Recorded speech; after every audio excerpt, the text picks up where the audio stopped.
Hi there, everyone. Thanks for joining us today. My name is Melissa, and today we have Sandra Roskin, who's a team lead in our Business Central practice, talking about new features in the Business Central Wave 2. So I just want to let everyone know that you can put some questions into the question pane, and if we have time, we'll take them at the end. And we are recording this session today, and we will send that out to everyone. So with that, I will pass it over to Sandra. Thank you, Melissa. As Melissa said, we are going to review just 3 of the Business Central new features in Wave 2 2023. There are several others, but just pick 3 so that we can look at them. So we're going to look at using different general ledger accounts for payables and receivables. And then we'll look at using directed pick and put away suggestions in basic warehouse configurations without having to use directed or advanced warehouse features. We are also going to look at receiving more items than ordered by using inventory put away documents. So this is a nice feature that allows you to just receive more items right in the put away document rather than having to create other documents on top of it. So let's look at Business Central.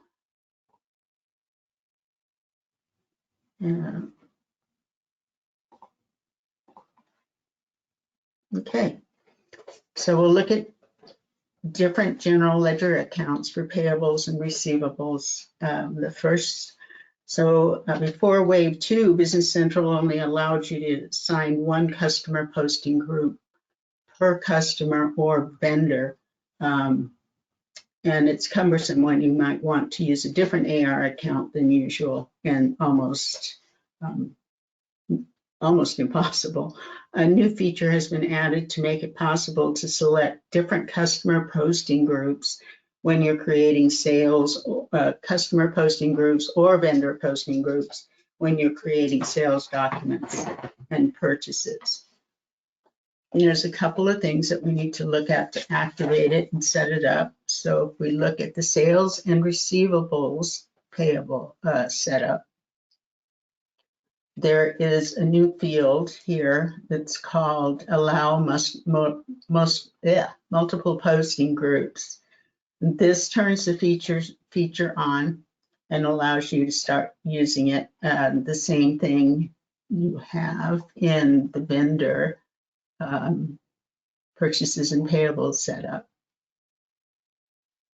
Allow multiple posting groups. So today we're just going to look at the sales and receivables part, but everything that we set up here for sales and receivables is true. Just duplicate the same thing in purchases and payables. The next thing we have to do is to set up the alternate posting groups. So if we go to the customer posting groups, we can see that we have 3 posting groups set up, but you can only assign one of those posting groups to a specific customer or vendor. But we can also allow each one of these posting groups to use an alternative posting group. And the way we do that is we go up to the alternate posting groups, and we can select which posting groups we want to allow to be used in place of this domestic. For each one of the posting groups, you can set the alternate posting groups. So I've selected contract, that we can also allow using the contract posting group for customers that are set up with domestic. Then the next thing that we want to do is we want to go to the vendor card or customer card itself. And I'm going to use a datum. And then on the invoicing tab, of course, we set allow multiple posting groups here as well. So not only do you set up and activate allow multiple posting groups, you can also set up on the customer card which customers you want to be able to allow the users to change that posting group. So I've got allow multiple posting groups set up on a datum. Now that we've done that, we can look at how it works actually in the system. So if we create a sales order, a new sales order, and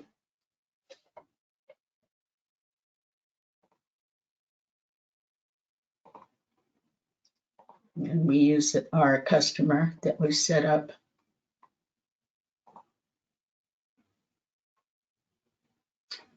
and I'm going to use an item.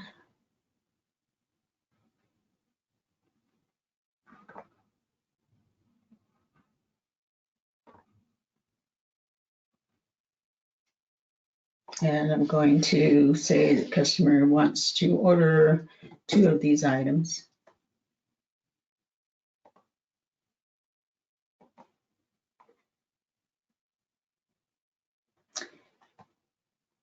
And then down in the invoice tabs or invoice details, we can look at the customer posting group here. And from here, we can select the alternative posting group that we want to use. So I want to use contract. If this customer did not have allow multiple posting groups set on their card, this field would be grayed out. You wouldn't be able to change it.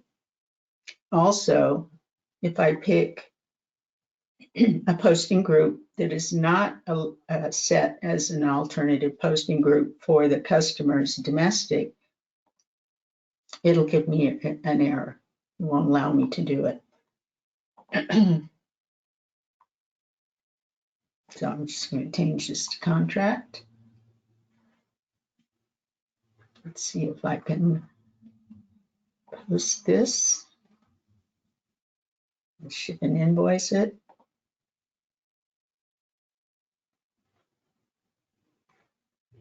And if we look at the posted invoice now, and the entries against the invoice,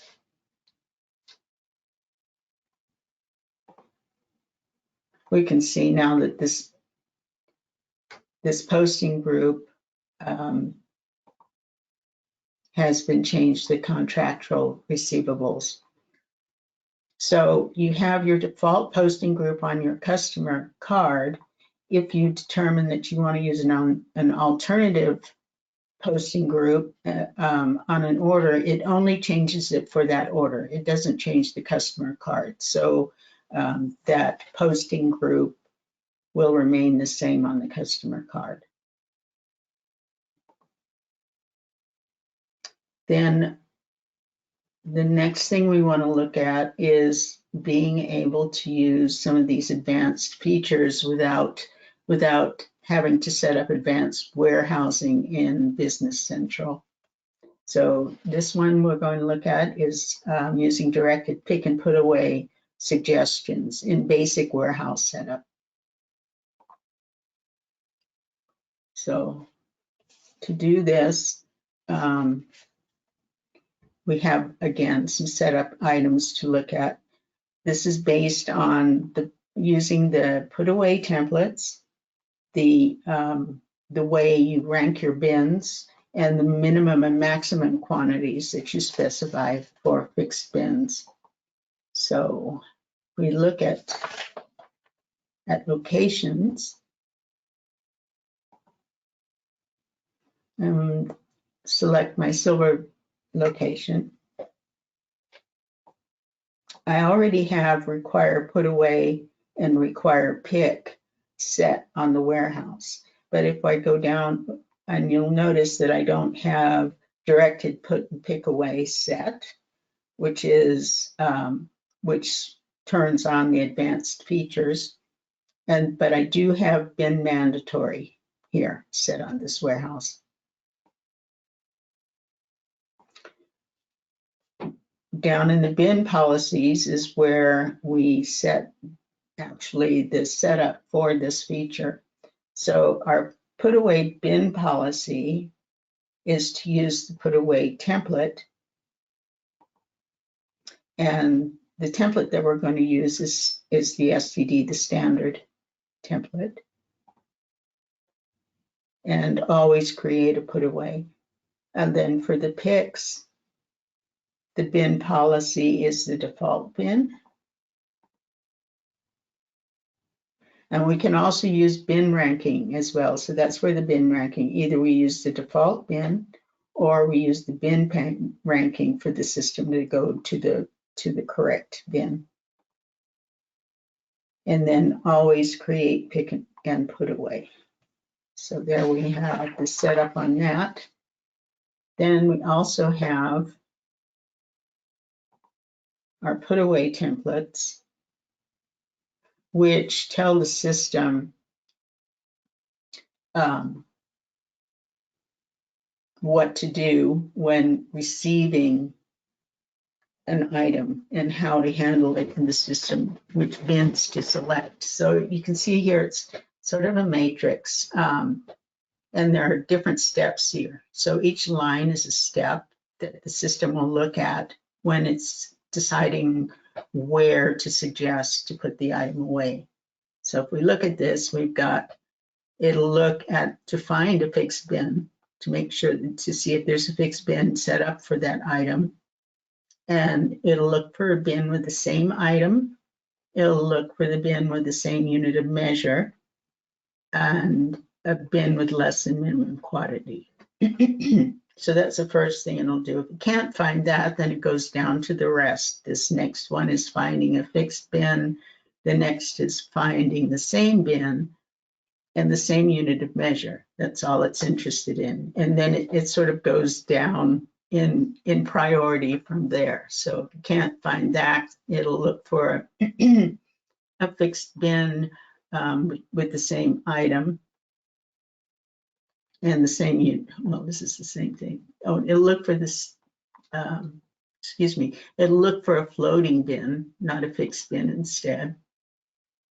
And then find the same item and the same unit of measure. The next step is just to find a floating bin with the same item, and then to find a floating bin that's empty, and then just a floating bin. So it'll go down through all these steps. If it finds the first selection first, it'll stop looking for anything else. But if it can't find each step, it goes down to the next.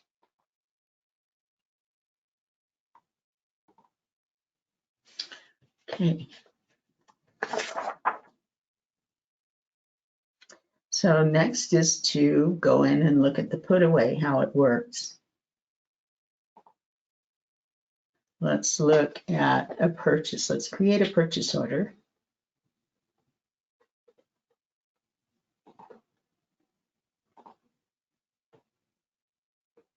Use my vendor Fabrican.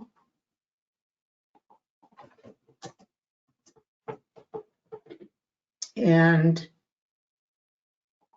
oh, I forgot to show you one other thing. Sorry about that. If I'm going to go back a little bit. I hope this isn't confusing, but if we look at the locations now, and we'll go back to our silver location, and we look at the bins. So we've got 2 items assigned to bins, and we're looking at the bin content, which is where you set up all of the parameters. So our location code is silver. The bin code that we're going to use is S101. And the item that is assigned to that bin is the 1896S. Then we also have in our next S102, the contents are is the item 1900S that's assigned to that. Now we'll go create a purchase order.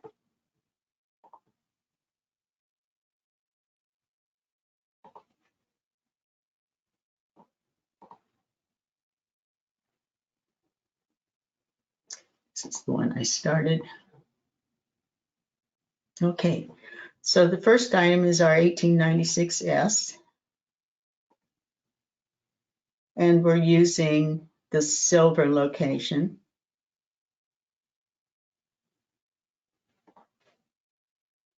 And you can see it's already said, okay, let's look, we're going to use bin code S101 to put that away. And we're going to order a quantity of 7. And then on the next line, we'll use the 1900. And again, it suggests the correct bin.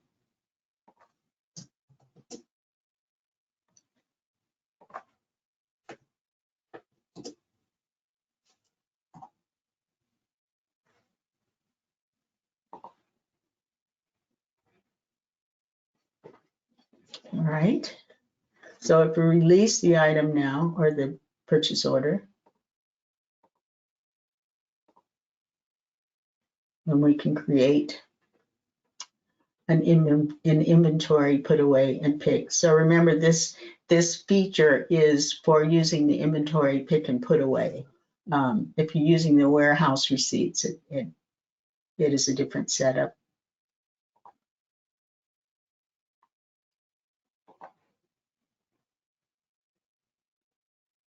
Okay. And now we'll look at the inventory put away lines. So it's created this inventory put away. And it's picked up these 2 bin codes. If for some reason it follows the template and the first parameters is not met, then it'll go down to the next and put it in a different bin. Okay, and then all we need to do from here is to post, oh wait, no, cancel. All we need to do is autofill the quantity to handle, which means we need to fill in this quantity to handle to tell the system how many of these things we want to put away. And it automatically fills in the quantity to handle. Now we can post. And we're just going to receive for now.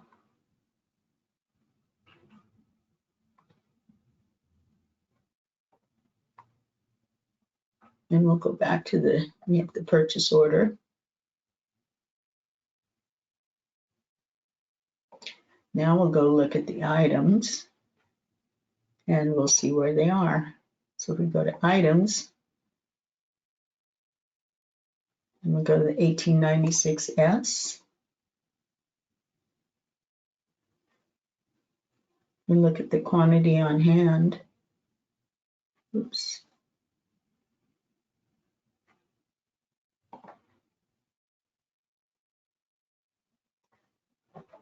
And then we can also, from the list,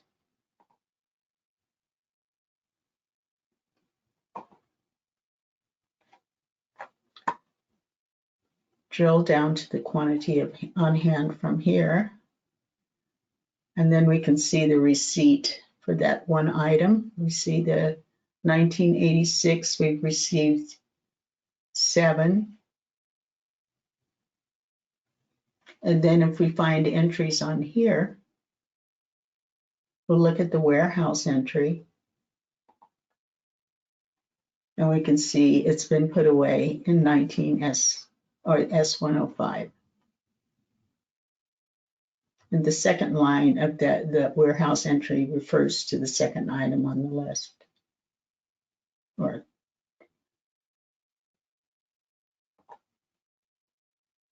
So it's a fairly simple setup. It's once you have it set up, it's pretty easy to use, and it eliminates or allows you to to use some of these more advanced features without having to set up the full-blown warehouse, advanced warehouse. Okay. All right, now the next thing that we need to do is we're going to look at receiving more items that then are ordered by using the inventory put away documents again.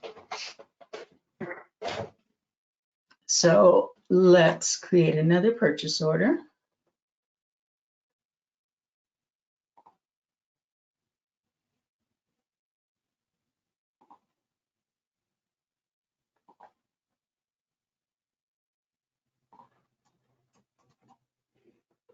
And I'm just going to order one item this time.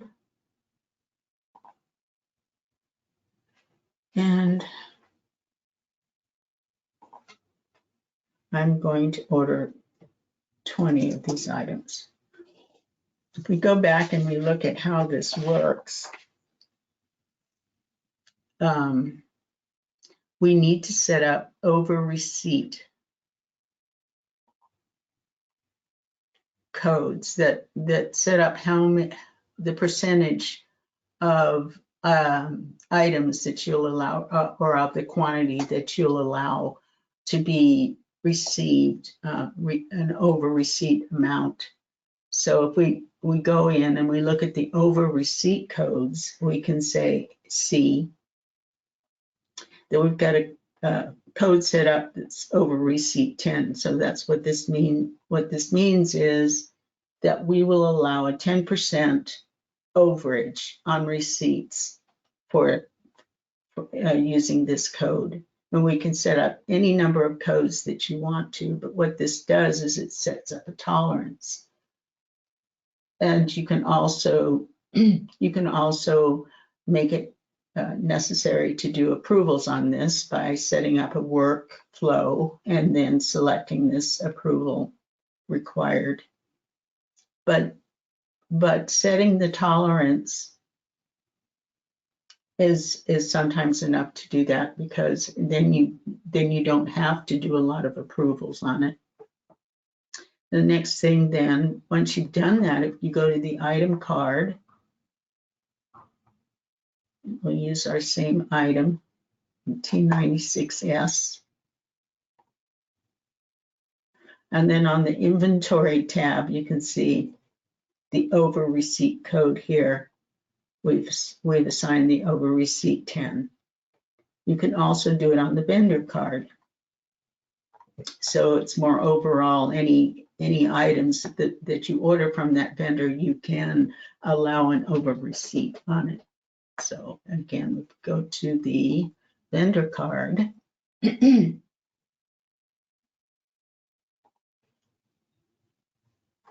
then on the receiving tab, we've set this over receipt of 10.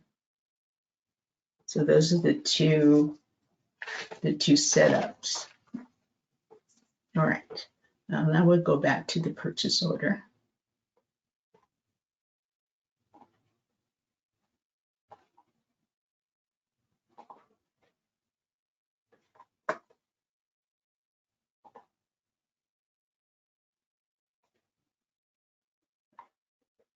And we're going to create a warehouse or an inventory put away.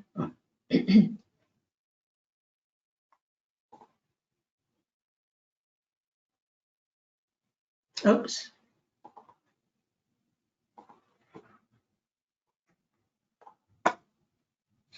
Oh, I need to enter the location code.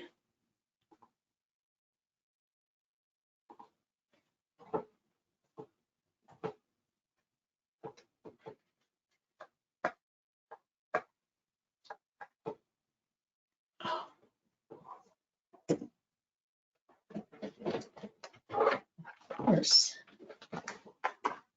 Sorry for the delay. Little technical problem.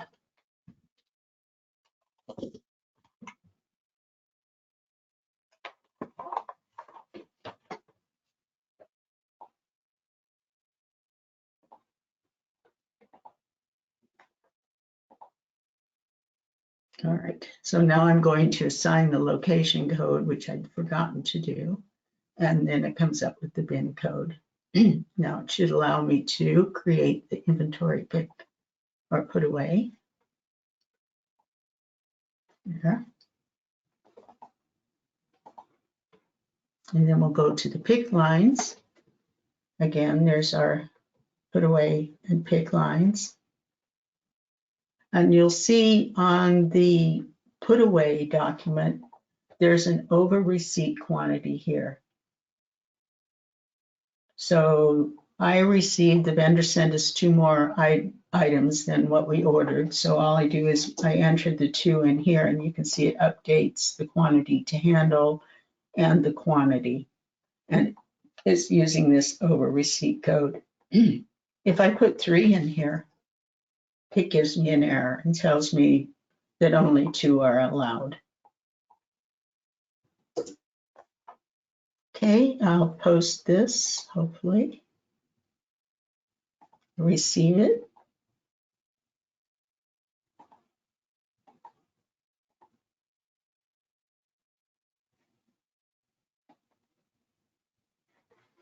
And you can see too now, this is the purchase order. It's updated the quantity to receive and the quantity to invoice, and it's also updated the quantity on the purchase order itself.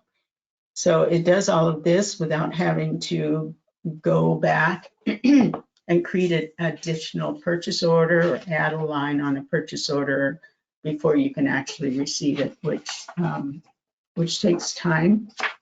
And this is a much easier, faster, and more efficient way of doing it. These are only 3 of the new features that have been added to Business Central. And we have some upcoming features that use Copilot and AI innovation. This complete bank account reconciliations with Copilot is open for public view on November 23rd, which I think is really a really nice feature. It uses AI transaction matchings that further improves automation and reduces the remaining unmatched transactions. And then on the AI generated explanation is for how remaining transactions could be matched, making it easier for bookkeepers to complete the account reconciliation task by simply reviewing and improving matches. This one I'm interested to see. It's not out there. We can't preview it yet, but it'll be out there in November. There are 27 new application features that have been added to Business Central. Obviously, we don't have enough time to go through all of it, but if you use this link,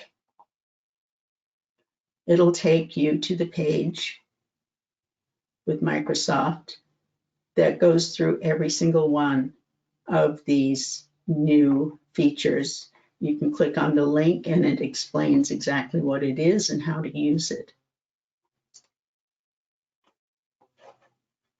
Just opened it on a different screen so you can, oops.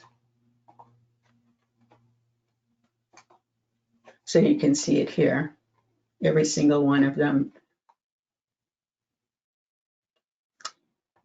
So I hope this has been useful and helpful. I hope it's given you a little bit of useful information and insight into what has been added into the system.